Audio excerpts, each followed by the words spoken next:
The cold wind of January night outside peered into the house's cracks and crevices. The house outside was famed to be a place of tragedy. No one had lived there since the incident of 1909. Now, being decades later, the story of this place has become a legend amongst those nearby. The adults of this neighborhood never believed the stories they had always been told about this house, stories I dare not repeat, yet still informed their children to stay far away. This made the children more invested into the mystery of the house. By this point, the house was old and decaying. It alluded to the atmosphere of a Scooby-Doo cartoon that many children would be curious to investigate. That's exactly what happened to one little boy, roughly 9 years old. Had a red little hat. As innocent as could be, he wanted to see what was in the house, but his parents forbid him, which is why he waited until they were fast asleep to walk over to the house. He stood outside, being intimidated by the house's size. The little boy, being as polite as he was, knocked on the door, eager for a response. He got no response and wondered what had happened to the key.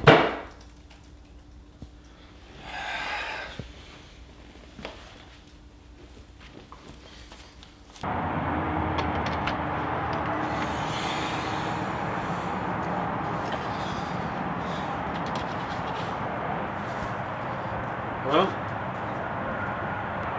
Anyone there? Jesus.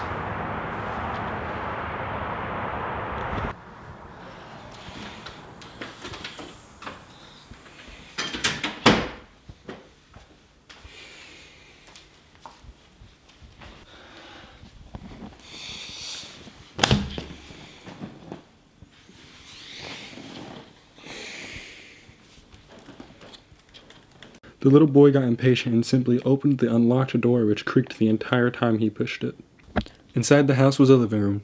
The room seemed as if it was rotting. The wallpaper was peeling and the floors were covered in some mysterious fluid, most likely rainwater from the cracks in the ceiling. The little boy went to the kitchen. He peered into the creaking pantry. To his surprise, the only thing in there was a piece of raw meat in the racks. The little boy simply wrinkled his nose in disgust and shut the door. As soon as he did, he heard a sound. "Danny, come home. Danny, come home." He followed the sound to the source. As he did, it became louder and louder.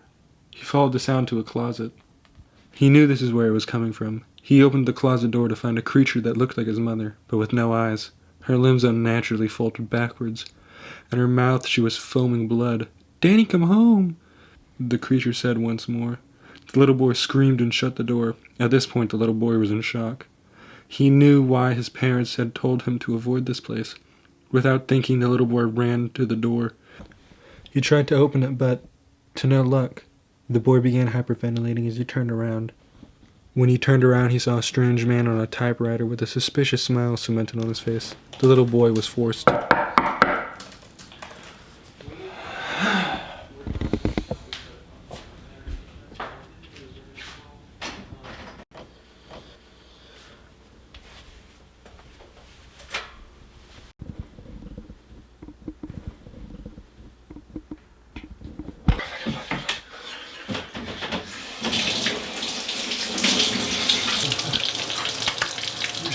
You're seeing this.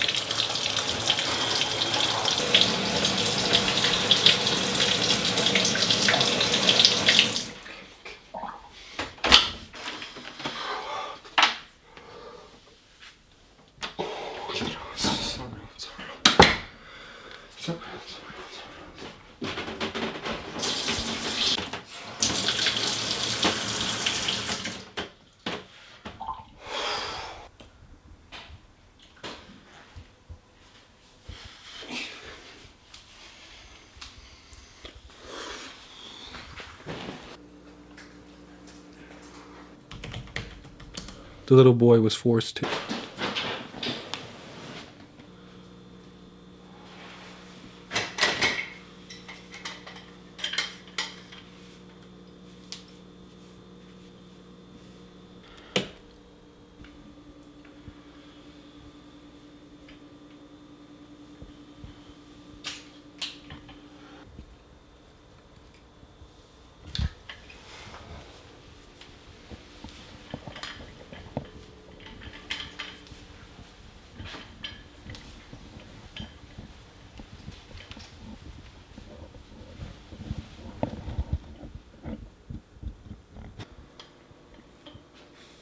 Okay.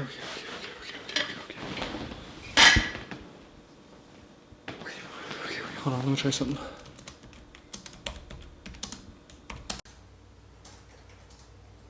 The little boy saw an apple that appeared on the table.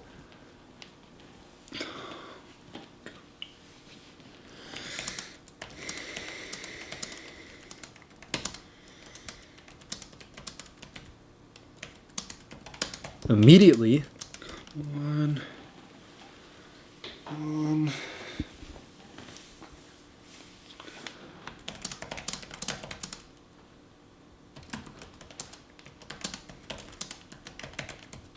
Right in front of the little boy.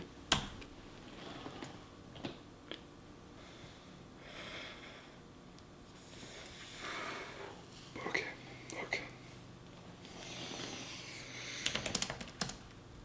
The little boy ran in the bathroom. He figured he could hide in there, but in the bathroom he was shocked to find a disturbing. He found nothing in the bathroom. The little boy ran back through the living room and closed the door and stayed alive forever. The end.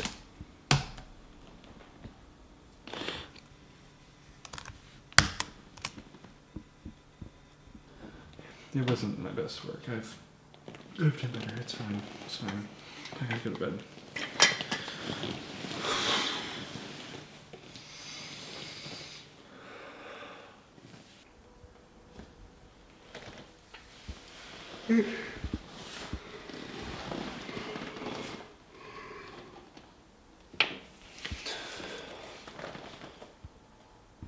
The little boy got interested again, so he walked back into the house. The little boy soon realized his death was inevitable and simply waited for the supernatural forces of the house to mutilate him until he was a corpse, which it eventually did.